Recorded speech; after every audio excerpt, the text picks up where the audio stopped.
2021 সালের বহুল আলোচিত নারায়ণগঞ্জের রয়্যাল রিসোর্ট কাণ্ড আবারও আলোচনায়।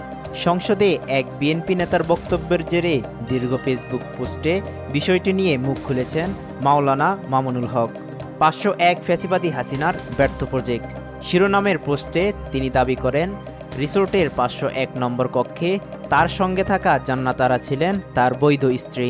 ঘটনাস্থলেই তারা নিজেদের বৈবাহিক সম্পর্কের কথা জানিয়েছেন বলেও উল্লেখ করেন তিনি। মামুনুল হকের ভাষ্য, জান্নাতারা আগে তার ঘনিষ্ঠ সহকর্মী হাফেজ শহীদুল ইসলামের স্ত্রী ছিলেন। বিচ্ছেদের পর শরীয়তসম্মতভাবে তিনি তাকে বিয়ে করেন। এটি কোনো মুতা বা চুক্তিভিত্তিক বিয়ে ছিল না বলে দাবি করেন তিনি। দ্বিতীয় বিয়ের বিষয়টি গোপন রাখার কারণ হিসেবে তিনি পারিবারিক ও সামাজিক বাস্তবতার কথা উল্লেখ করেন। পাশাপাশি রিসোর্টে ভিন্ন নাম ব্যবহারের বিষয়টিও জাতীয় পরিচয়পত্র সংক্রান্ত জটিলতার কারণে হয়েছিল বলে ব্যাখ্যা দেন।